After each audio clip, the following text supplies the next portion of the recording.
Ok.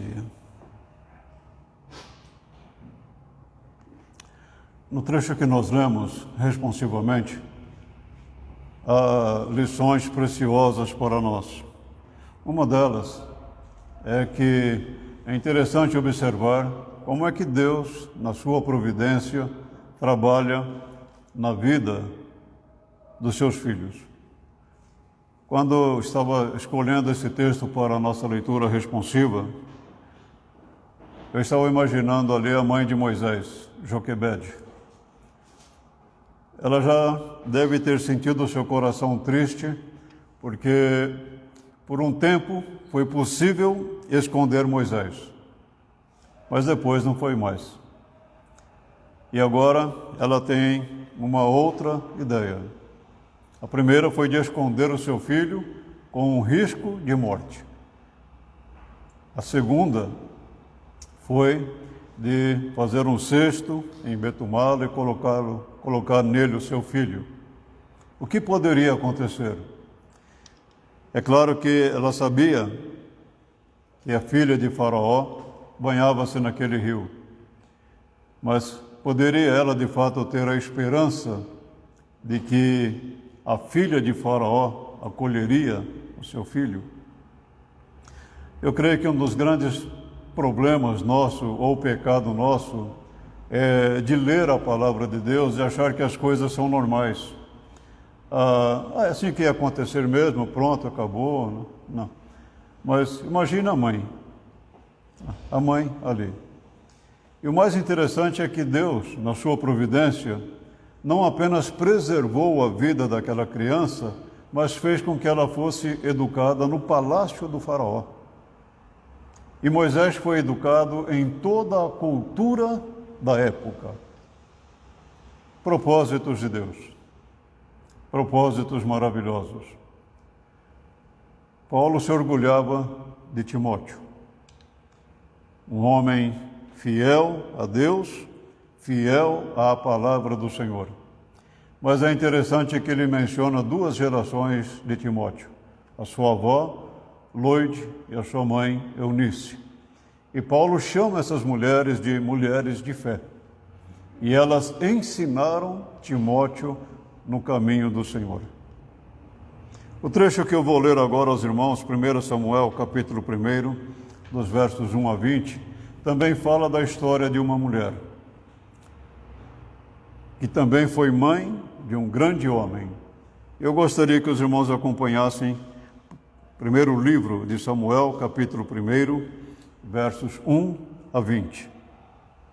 Havia certo homem de Remataim, Zufita, dos montes de Efraim, chamado Eucana, filho de Jeroão, neto de Eliú, bisneto de Tu, filho do efraimita Zufi. Ele tinha duas mulheres, uma se chamava Ana e a outra Penina. Penina tinha filhos, Ana, porém, não tinha.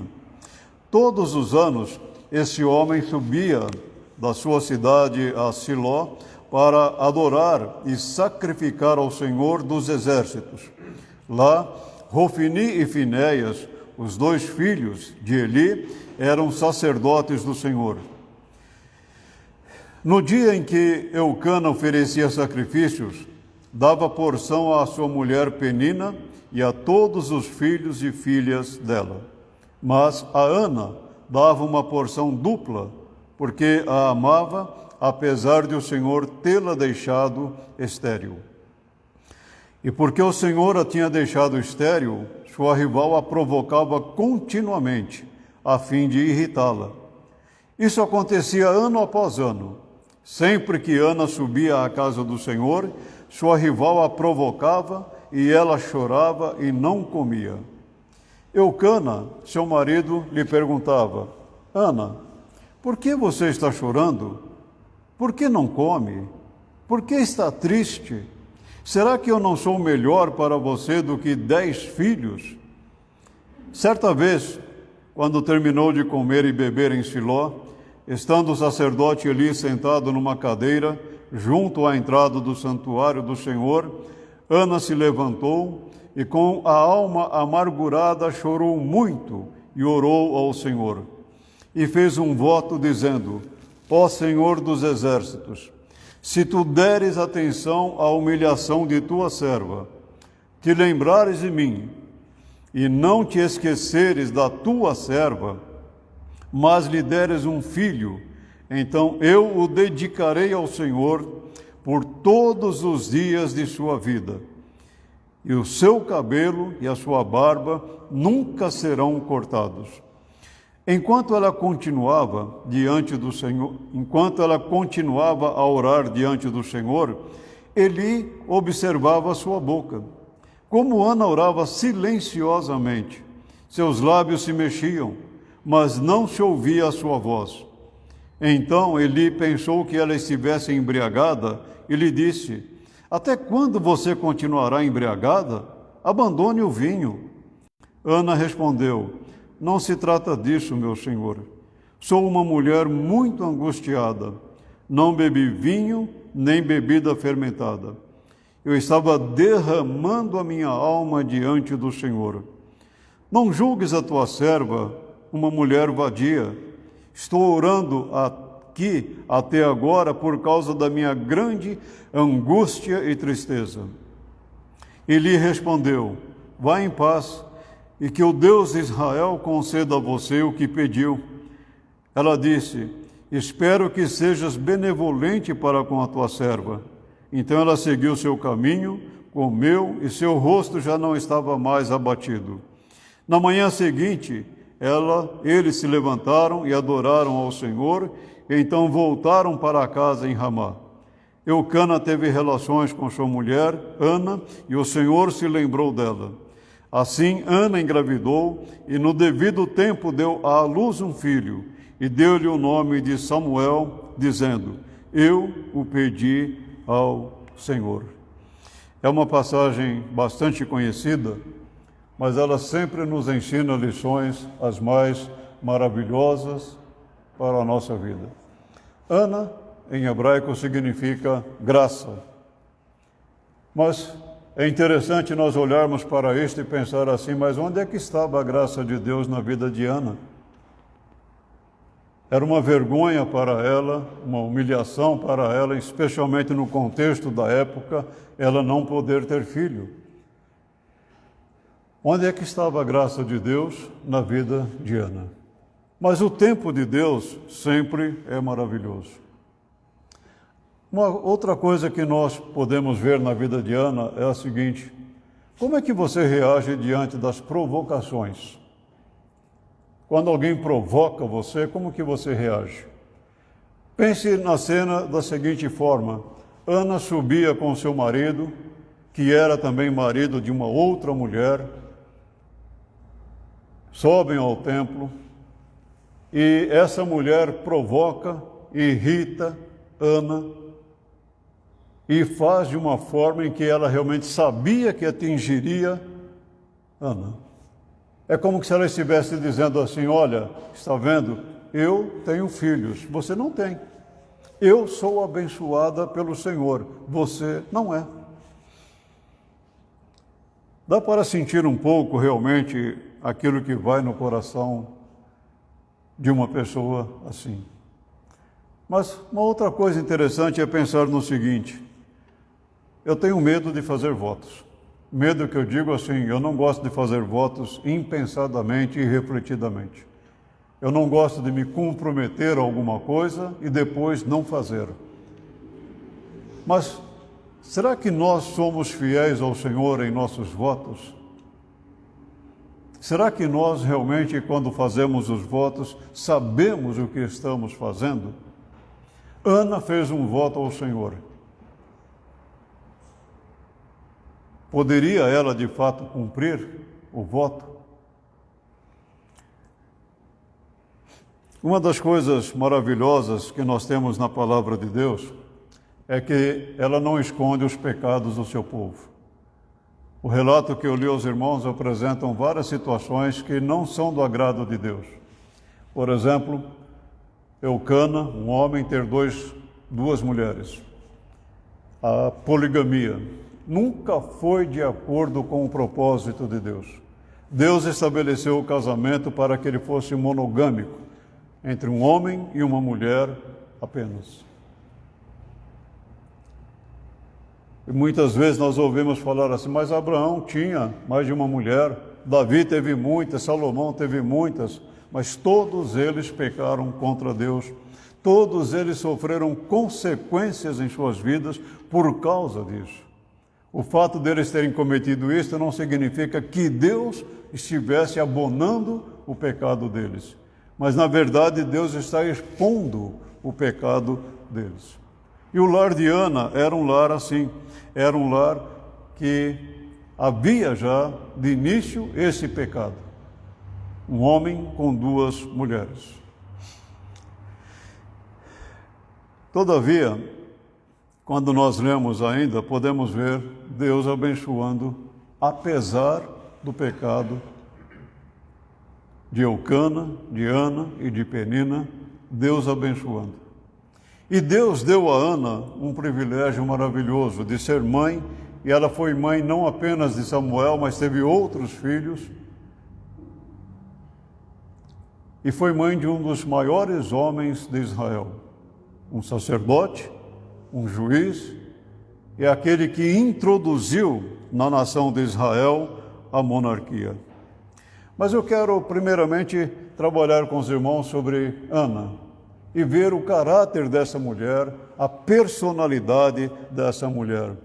Uma situação difícil para Ana era exatamente a sua condição. E o curioso é que nós lemos na Bíblia, no trecho que eu li aos irmãos, e por 2 vezes é dito isto, que foi o Senhor quem tornou Ana estéril.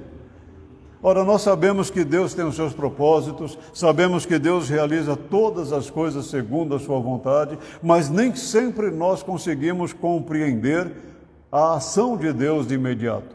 Mas sabemos que por um tempo Deus tornou Ana estéril.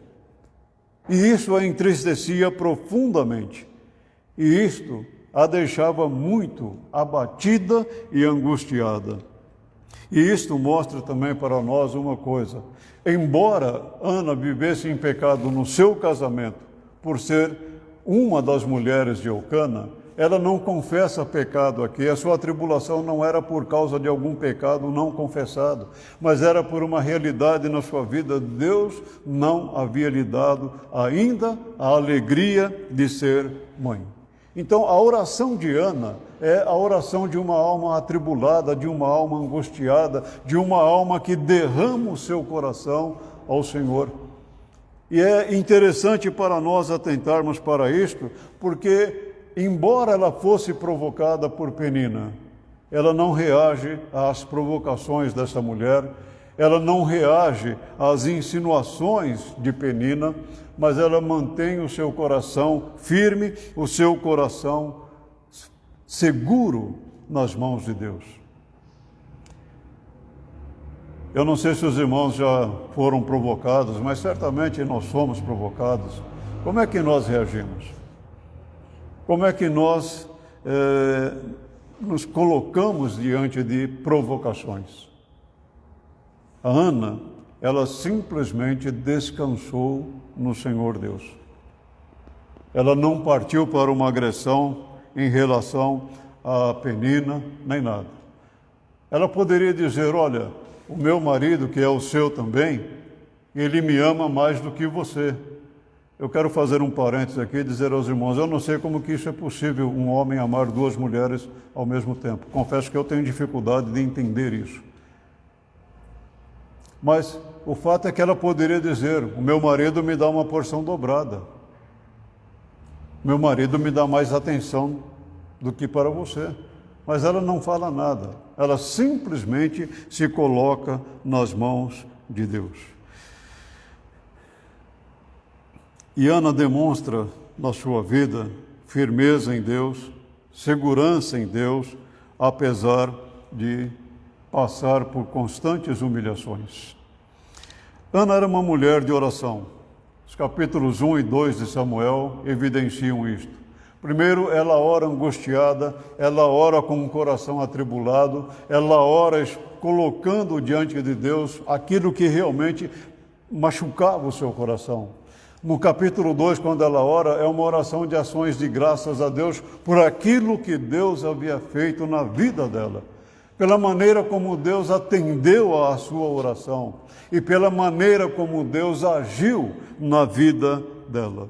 E é interessante que quando ela estava orando, Eli achou que ela estivesse embriagada, ele a censura, ele repreende Ana, porque Ana não orava audivelmente, ela apenas balbuciava as palavras. Certamente você já passou por aquela experiência, ou por essa experiência, de às vezes você não conseguir falar alguma palavra audivelmente, mas você balbucia as palavras, você apenas movimenta os seus lábios, tal é a dor que vai dentro do seu coração. Ana estava fazendo assim, orando assim a Deus, e Eli a tem por uma mulher de Belial, a frase que foi traduzida aqui na versão que eu li aos irmãos, uma mulher vadia, esse é o sentido da frase mesmo. Então ela diz a Eli, não tome a tua serva como uma mulher vadia ou uma mulher de Belial. Eu estou orando a Deus pela tribulação do meu coração. Eu acho interessante, os irmãos devem ter notado que ela não diz a Eli o que é que ela estava pedindo a Deus. Ela não fala a Eli aquilo que realmente a estava deixando profundamente angustiada. Era ela e Deus. Era ela orando a Deus. Era ela colocando diante de Deus o que perturbava o seu coração, o que perturbava a sua alma. Ela diz assim então a Eli, não se trata disso, meu senhor, sou mulher muito angustiada, não bebi vinho, nem bebida fermentada, eu estava derramando a minha alma diante do Senhor. Não julgues tua serva uma mulher vadia, estou orando aqui até agora por causa de minha grande angústia e tristeza. Ana era uma mulher que orava a Deus. Ela derramava o seu coração a Deus.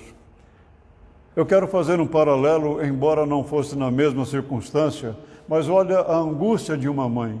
Joquebede, ela tem o seu filho de 3 meses, uma criança formosa, uma criança bonita, mas um grande problema, era um menino. E Faraó havia mandado matar todas as crianças que nascessem do sexo masculino. Imagine a angústia dessa mãe, quando ela prepara um cesto e ela betuma esse cesto, ela coloca ali no rio. A angústia dessa mãe. Imagine a angústia de Ana orando a Deus. Ana clamando a Deus para que Deus fosse benevolente para com ela, para que Deus fosse misericordioso para com ela. Mas olha como que Deus age de uma forma maravilhosa. Miriam, ela acompanha tudo o que acontece. E quando a filha de Faraó vê a criança, ela se comove. E Miriam logo se apresenta e diz, quer que eu chame uma das mulheres hebreias para cuidar do seu filho? É claro, a providência de Deus não foi por acaso, não foi por sorte, não foi por um destino, sem uma razão para ser. Era Deus conduzindo tudo. Era Deus dando a Joquebede uma resposta à vida dela. Imagine Ana quando ele diz, vai em paz, o Senhor atenda ao seu pedido. Ele não sabia o que era e mudou o semblante de Ana. Isso nos mostra realmente quanto é que Deus abençoa o seu povo, quanto é que Deus concede vitórias e bênçãos ao seu povo. Ela saiu dali diferente. Disse aos irmãos, vou repetir agora o versículo, Eli respondeu, vá em paz, e o que o Deus de Israel lhe conceda o que você pediu. Ela disse, espero que sejas benevolente para com a tua serva. Então ela seguiu o seu caminho, comeu e o seu rosto já não estava mais abatido. Eu gosto de pensar aqui nessa mudança no emocional de Ana. Triste, abatida, cabisbaixa, como que derrotada, vencida pela circunstância, mas agora uma mudança radical na sua vida. Aquela tristeza ficou para trás, aquela angústia foi esquecida e o seu semblante mudou. Deus estava dando àquela jovem a resposta à sua oração. É isso que Deus faz conosco. Mas Ana era uma mulher fiel a Deus. O voto de Ana é um voto interessante. O que é um voto? O voto não deve ser feito a criatura alguma, mas só a Deus. E para que seja aceitável, deve ser feito voluntariamente e proveniente da fé e da consciência de dever, motivado pela gratidão da misericórdia recebida ou pela obtenção daquilo que desejamos. Pelo voto nos obrigamos mais estritamente aos deveres necessários ou a outras coisas, até onde e quando elas conduzirem apropriadamente a esses deveres. Permitam-me, os irmãos, dizer o seguinte: sexta-feira eu fiz uma palestra a uma igreja nossa, online, e o tema da palestra foi sobre adoração familiar. Eu disse na palestra, em outras palavras, mas eu disse o seguinte: um dos grandes problemas nosso como pai é que quando nós assumimos o compromisso de batizar os nossos filhos, nós assumimos compromissos com Deus de ensinar aos nossos filhos a palavra de Deus, orar pelos nossos filhos e com os nossos filhos. Eu creio que, lamentavelmente, esse é um voto que nós nos esquecemos com o decorrer do tempo. Nós nos esquecemos de separar um momento para orar com os nossos filhos, orar pelos nossos filhos, ler a palavra de Deus com os nossos filhos. E isto é um problema sério. Por quê? Porque nós fizemos um voto ao Senhor. Nós nos comprometemos com o Senhor de fazer isto para o bem dos nossos filhos. Moisés disse ao povo de Israel: se um de vocês fizer um voto ao Senhor, o seu Deus, não demore a cumpri-lo, pois o Senhor, o seu Deus, certamente lhe pedirá as contas, e você será culpado se não o cumprir. Mas se você não fizer o voto, de nada será culpado. Faça tudo para cumprir o que os seus lábios prometeram, pois com a sua própria boca você o fez, espontaneamente o seu voto ao Senhor, o seu Deus. Moisés está dizendo à nação de Israel: não votem. Não façam votos, porque vocês não estarão obrigados a nada. Mas se vocês fizerem um voto, cumpram, porque o voto é feito a Deus. E Deus não se esquece do voto que nós fazemos a Ele. O voto pode ser de gratidão a Deus por uma bênção recebida. O voto pode ser por buscar uma bênção de Deus em nossa vida. Jacó é conhecido como o homem das bênçãos de Deus. Mas é interessante nós lermos a vida de Jacó, porque Jacó realmente ele cobra de Deus, num bom sentido, as bênçãos que Deus havia prometido a ele. Quando ele teve aquela visão lá, e uma visão quando fugia do seu irmão Esaú, ele fez um voto a Deus. E é interessante que Jacó cumpriu o seu voto ao Senhor. Mas Jacó, na sua vida, ele cobra, entre aspas, as bênçãos de Deus. Deus não precisa ser cobrado. Deus não se esquece daquilo que Ele se comprometeu conosco. E Ele nos abençoa no tempo dEle e em conformidade com a vontade dEle. Ana fez um voto. Atentem para o voto de Ana. E fez um voto dizendo: ó Senhor dos exércitos, se tu deres atenção à humilhação de tua serva, e te lembrares de mim, e não te esqueceres da tua serva, mas lhe deres um filho, então eu o dedicarei ao Senhor por todos os dias de sua vida, e o seu cabelo e a sua barba nunca serão cortados. Esse voto de Ana não foi um voto irrefletido e impensado. Mas é interessante que o cumprimento do voto não dependia de Ana. A fidelidade ao voto não dependia de Ana. E se o filho que Deus deu a Ana não fosse realmente um homem do Senhor? E se ele não quisesse obedecer ao seu pai e à sua mãe? Como é que ficaria o voto de Ana? Não foi isso que aconteceu, e nós sabemos como Deus agiu na vida de Samuel também. Mas interessante que Ana não estava fazendo um voto que ela poderia cumprir, mas ela está comprometendo um filho varão. E ela está consagrando este voto ao Senhor. Além disso, ele seria um nazireu, isto é, nem o seu cabelo, nem a sua barba poderiam ser cortados durante toda a vida de Samuel. E Samuel cumpriu este voto também. Ana era uma mulher determinada. E quando ela pega o seu filho no colo, ela olha para aquela criança, uma resposta de Deus, um menino, ela não mudou o voto dela. Ela não se esqueceu do voto dela. Ela foi fiel. Ela foi determinada isso. Enquanto não desmamasse Samuel, ela não voltaria a Siló para apresentar sacrifícios. Ana não foi e disse ao seu marido: depois que o menino for desmamado, eu o levarei e o apresentarei ao Senhor, e ele morará ali para sempre. Eu confesso aos irmãos que, lendo essa passagem durante a semana, eu ficava pensando o que estaria passando no coração de Ana. A alegria de ter um filho como resposta do Senhor, ou a tristeza porque ela ficaria longe do seu filho, distante do seu filho. E por experiência, eu posso dizer aos irmãos como é difícil viver longe dos filhos, como dói. Mas sabemos que Deus nos dá força para isso. Mas imagine Ana, um filho que ela pediu a Deus, Deus lhe deu. Eu creio que havia mais alegria no coração de Ana do que tristeza. Havia mais paz, mais tranquilidade do que sentimento de pesar, de tristeza. Fazer o que? Eu fiz o voto a Deus e eu tenho que devolvê-lo ao Senhor. Não.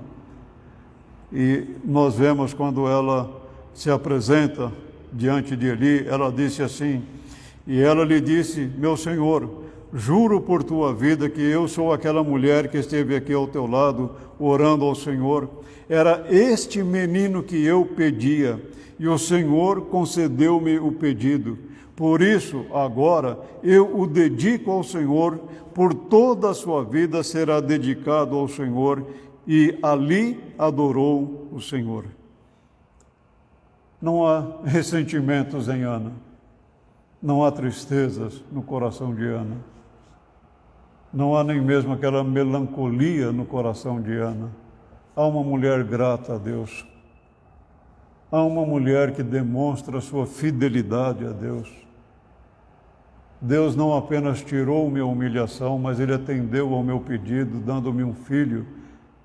É como se ela estivesse dizendo a Eli: eis aqui a criança pela qual eu estava orando aquele dia.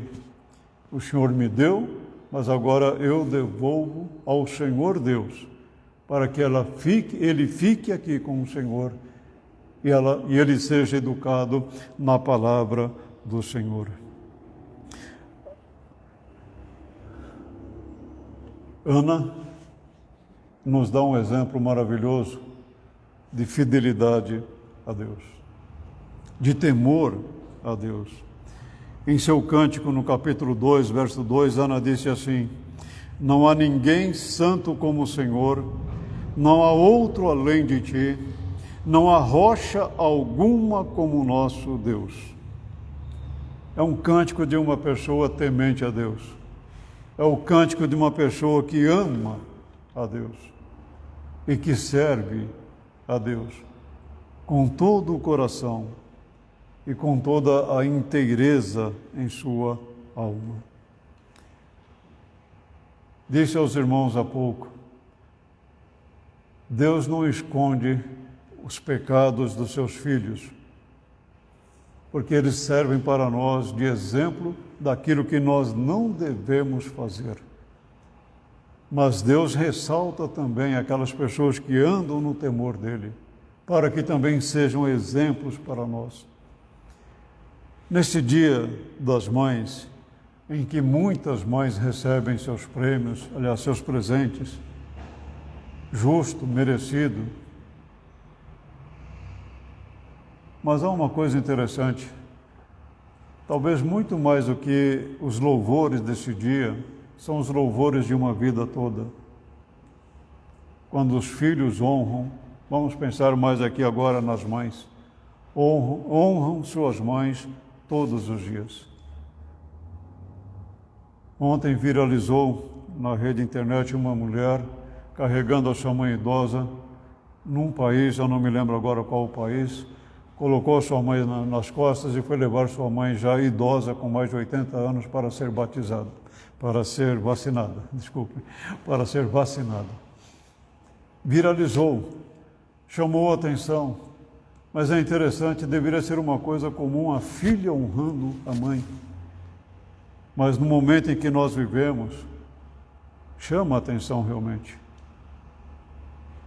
Qual o problema de um filho demonstrar que ama a sua mãe continuamente? Eu não entendo, às vezes, situações no mundo. Uma delas é quando filhos não honram suas mães. Ana foi uma mulher extraordinária.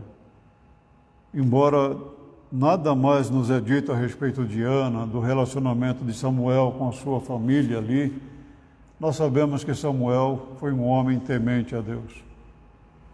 Um homem que andou nos princípios da palavra de Deus. Ana não perdeu um filho, apenas o devolveu ao Senhor. E o devolveu com um coração grato, um coração cheio de alegria.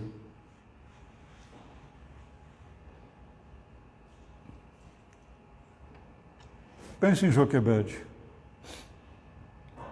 Pense em Lloyd, Eunice. Pense em Ana. Mulheres, mães, avós, mulheres que trabalharam no caráter dos seus filhos netos,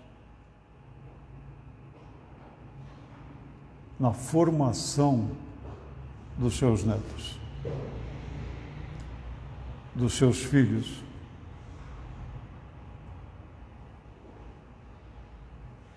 Mulheres que são verdadeiro exemplo para as mulheres do século XXI. Mulheres que verdadeiramente amam a Deus e servem ao Senhor Deus.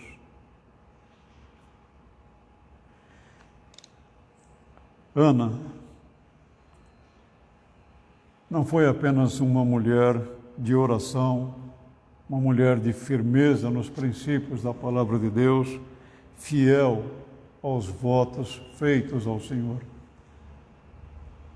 Mas foi uma grande serva do Senhor Deus. Talvez o mundo tenha falta de mulheres assim.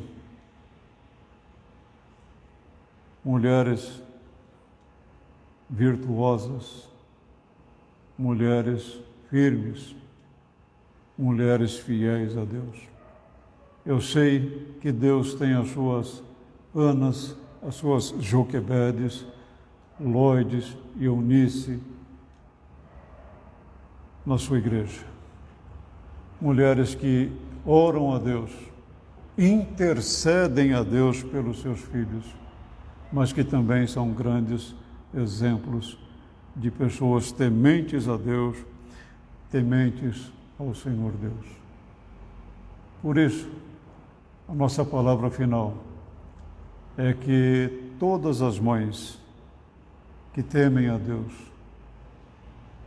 tenham em Ana o exemplo de uma mulher que verdadeiramente ama a Deus e serve a Deus. E que o Senhor conceda às mães um feliz Dia das Mães. As mães aqui presentes, sejam vocês abençoadas pelo Senhor Deus. Continuem firmes no Senhor Deus e que o Senhor Deus os abençoe. Ver as heranças de vocês aqui conosco é uma alegria maravilhosa. E vê-los juntos adorando a Deus é uma coisa que não tem preço, mas que dá um grande regozijo a vocês, mães. Deus as abençoe.